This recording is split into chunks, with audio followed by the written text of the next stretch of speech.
करनी पड़ रही थी, वो इसलिए कि आपने इंपोर्टेड फ्यूल के ऊपर वो लगा दिया, उसके ऊपर मैं नहीं ज़्यादा बहस करूँगा।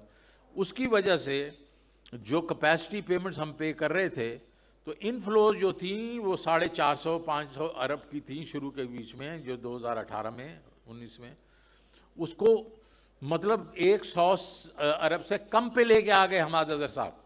और इस साल वो जो है उसमें मतलब हमने सर्कुलर डेट को कम कर देना था 200-300 अरब रुपए से। तो ये सारा कुछ हो रहा था उस वक्त। और बाकी एक चीज मैं कहना चाहूंगा कि हम जब ग्रो किया हम उस अदवार में हमने ग्रो किया जब हमने अमेरिका के साथ उनकी लड़ाइयां लड़ी हैं।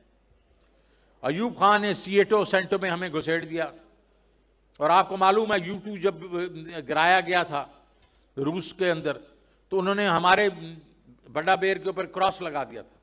उन्होंने कहा अगर जंग होगी तो पहले जो जाएंगे न्यूक्लियर वेपन उनमें से एक यहां जाएगा। लेकिन वो हम लोग साथी बन गए, उसकी वजह से हमें डॉलर मिलते थे, जब डॉलर मिलते थे तो हमारी ग्रोथ होती थी। दूसरी दफा हम अफगानिस्तान की वॉर में घुस गए 79 के अंदर। हमारा क्या काम था यार, ये उनका रूस का झगड़ा था, उनके साथ अमेरिका सऊदी अगर उनका झगड़ा था, हमारा उनके साथ क्या झगड़ा था। लेकिन हम उसमें घुस गए और उसकी वजह से फिर हमें डॉलर शॉलर मिल गए। हमने F-16 तो ले लिए, लेकिन एक कॉन्टिन्यूस ये परपेचुअल जंग के बीच में हम शरीक हो गए। और उसका जाहिर है अभी जो हमारे जो है मतलब 80,000 तो हम शहीद हो चुके हैं हमारे लोग, और 150 अरब डॉलर तो हम उसमें और वॉर और टेरर में हम खो चुके हैं। तो उस वक्त भी हमें पैसे मिल गए, और फिर मुशर्रफ साहब ने हमें वॉर ऑन टेरर में घुसेड़ दिया।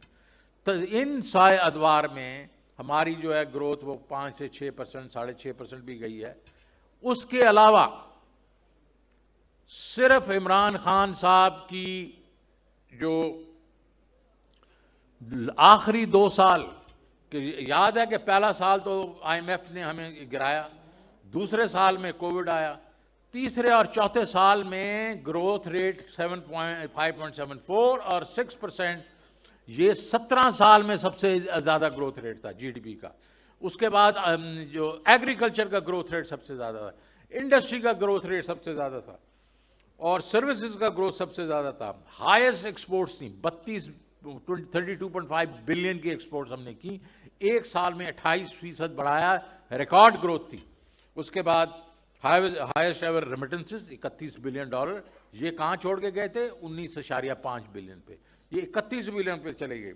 टैक्स कलेक्शन जो 37 मतलब 100 अरब थी, उसको 6.15 ट्रिलियन किया, और एक साल में 4700 से 6.15 पे गया। इसका मतलब है एक साल में तकरीबन 1500 अरब रुपए की टैक्स कलेक्शन ज्यादा हुई, रिकॉर्ड है। और नई जॉब्स 55 लाख नई जॉब्स लेके हम आए। अब इसको अगर आप परफॉर्मेंस देख लें चार्ट्स के बीच में, तो अब ये बातें करते हैं करंट अकाउंट के बारे में, क्योंकि करंट अकाउंट हमने 19 बिलियन से नीचे किया और 2.8 पे गए 21 में, और सुपर साइकिल आ गया।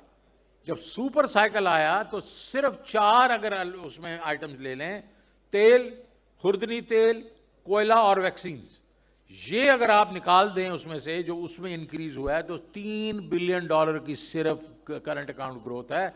और मुझे वो अभी डॉक्टर राशिद साहब बात कर रहे थे, तो मैं उनको ये कहना चाहता हूं कि सारा चीज हमारे कंट्रोल में थी। हमें पता था कि ये सिक्लिकल है, जो ओवरऑल जो दुनिया का साइकिल है ये वापस नीचे आएगा। हमने ग्रोथ को नहीं रोकना, हम ग्रोथ को सैक्रिफाइस नहीं करेंगे, उससे जॉब्स क्रिएट होती हैं, उसमें लोगों की आमदनी बढ़ती है, और ये जो चीजें हैं ये तो नीचे आ जाएंगी। तो ये हमें मालूम था, एक स्ट्रैटेजी थी हमारी। तो लोग कहते हैं कि आप सस्टेनेबिलिटी नहीं थी, क्यों नहीं थी, हमें पता था कि हमने ये करना है। उसमें अगर आप देखें 72 बिलियन की जो इंपोर्ट्स हैं, उसमें वही 4 आइटम्स अगर आप निकाल दें, तो ये तकरीबन मेरे ख्याल में 14 बिलियन, तो ये तो 58 बिलियन पे आ जाता है। तो अगर आप उसमें हमारी एक्सपोर्ट ग्रोथ भी देख लें, रेमिटेंस ग्रोथ भी देख लें, तो हमारा करंट अकाउंट डेफिसिट 3 से 4 बिलियन होना था मैक्सिमम।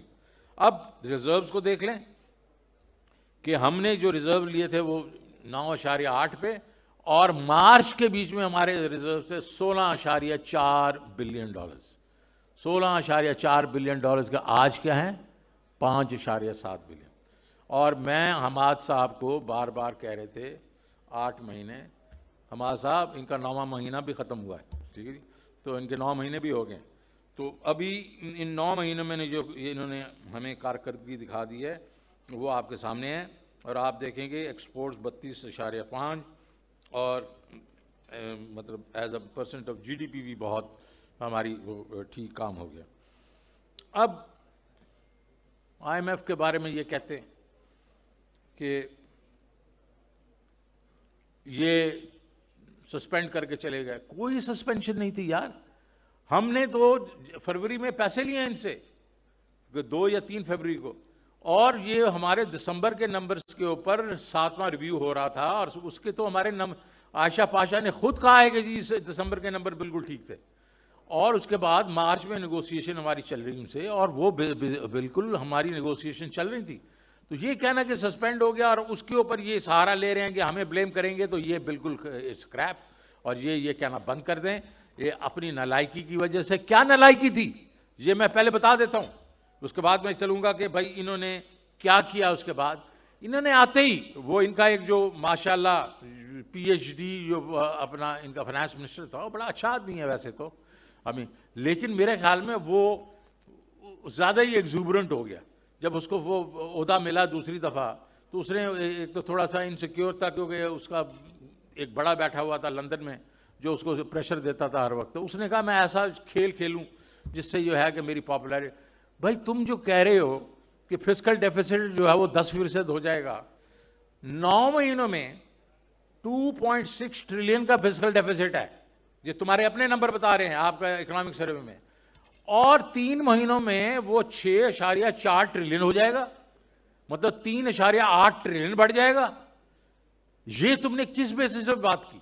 फिर तुम मतलब है 9 महीनों में करंट अकाउंट डेफिसिट 13 बिलियन है और आप कह रहे हैं कि जी एक क्वार्टर में ये 22 बिलियन पे चला जाएगा, हाईएस्ट होगा, 9 बिलियन डॉलर और ये हो जाएगा।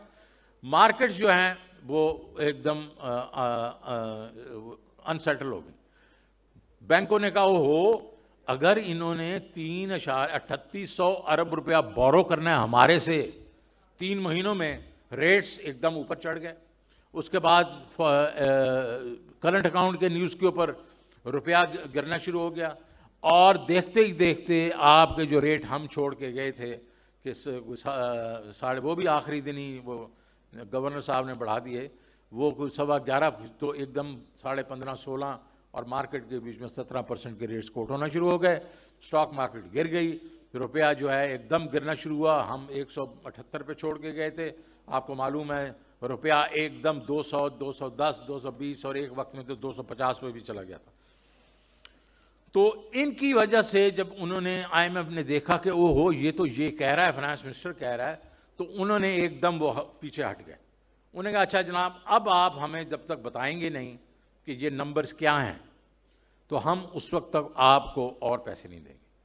तो हमारी वजह से आईएमएफ ने नहीं रुके, वो इनकी जो इन लोगों ने इररिस्पॉन्सिबल टॉक की उसकी वजह से उन्होंने कहा कि ठहर जाओ, आप अपना पहले बजट बना के हमें दो, हमें फिर हम बजट के बाद आपको पैसे देंगे। वो हमारे उसकी वजह से नहीं था, वो इनकी अपनी जो है इररिस्पॉन्सिबल टॉक।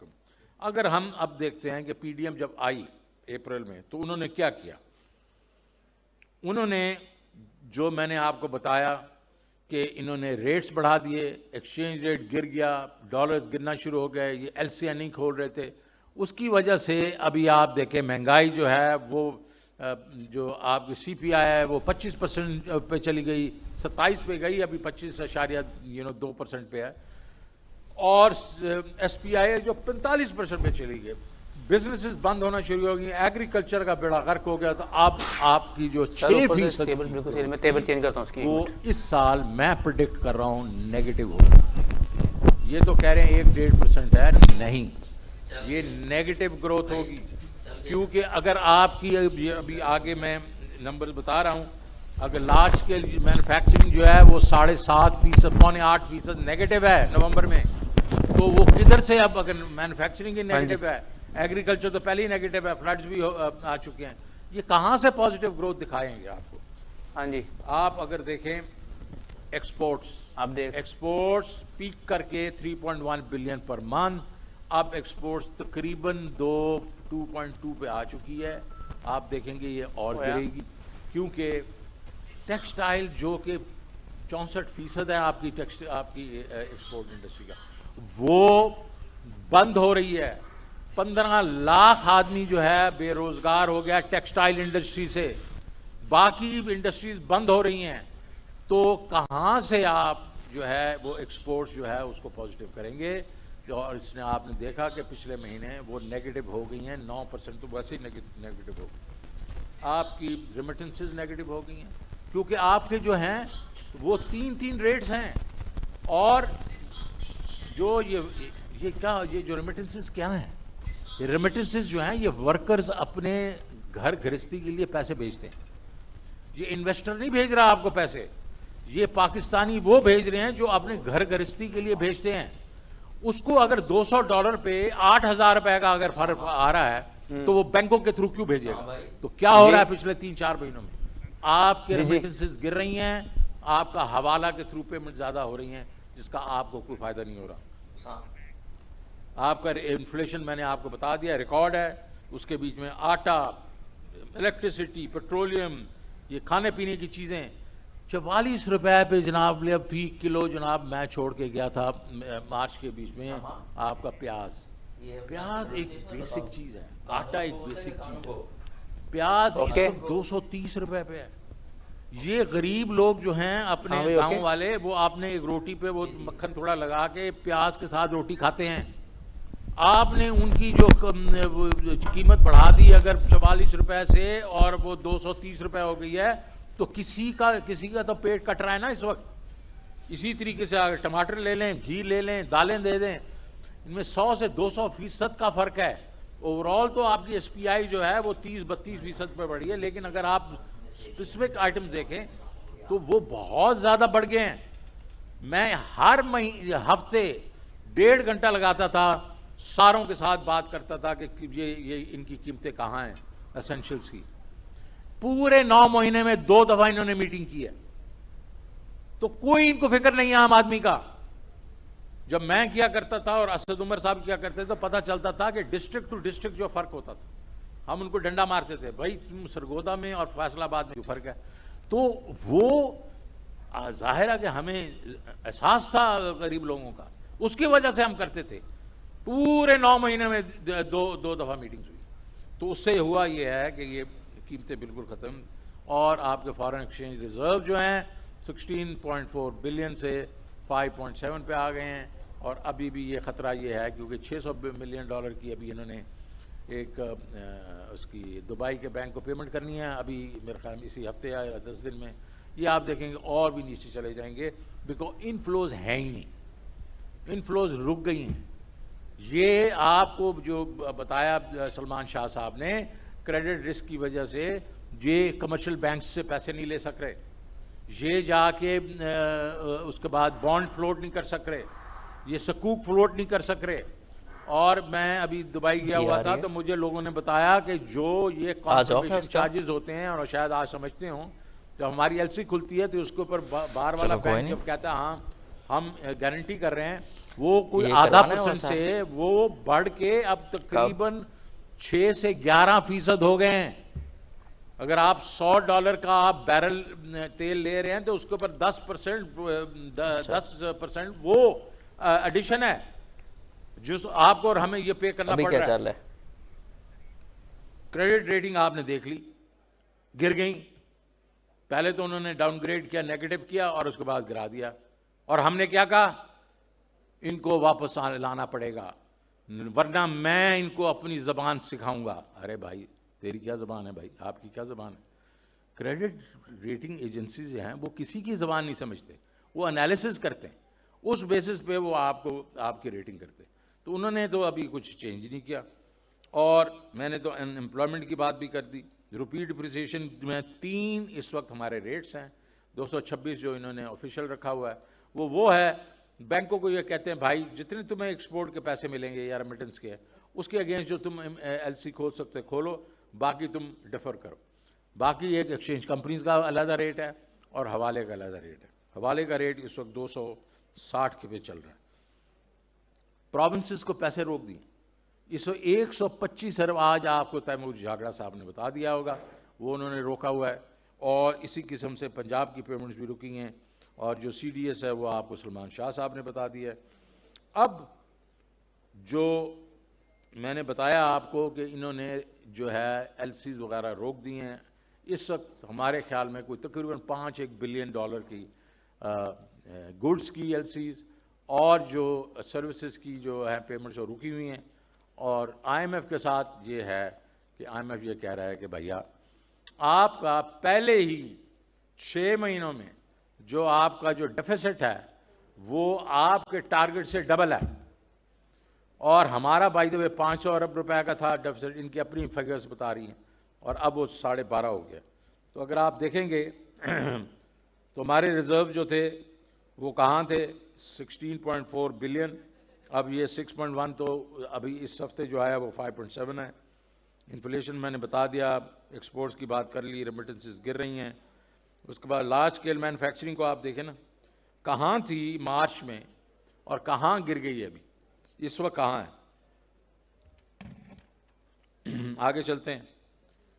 अब ये नंबर जो हैं ना, इससे पहला वाला चार्ट दिखाते हैं। इसमें अभी अगर आप देखें तो ये एक चीज पे बड़ा अपना छाती को पीटते हैं, और वो कहते हैं हमारा करंट अकाउंट डेफिसिट कम हो गया है। करंट अकाउंट डेफिसिट जो है वो पहले 7.2 बिलियन डॉलर था, और अभी 3.1 बिलियन डॉलर है। ये नहीं ऐड कर रहे जो LCN ने रोकी हुई हैं मैच्योरिटी में, जो ये पेमेंट जो हैं जो सर्विसेज की उनको देनी है अपना एयरलाइंस को, शिपिंग एजेंसीज को, वो तकरीबन 4 से 5 बिलियन डॉलर, वो अगर ऐड कर दो तो इनका जो साबिक वफाकी वज़ीर ख़जाना शौकत तरीन न्यूज़ कॉन्फ्रेंस कर रहे थे। उनका कहना था कि सऊदी अरब गए तो इमरान खान को तकलीफ हो रही थी जब पैसों की बात की थी। इमरान खान किसी के सामने हाथ नहीं फैलाते थे। हमारे दौर में हर शोबे में तरक्की हुई। इमरान खान किसी से मांगते हुए शर्म महसूस करते थे। हमारे दौर में मुख्तलिफ शोबों में तरक्की के लिए इस्लाहात की गई।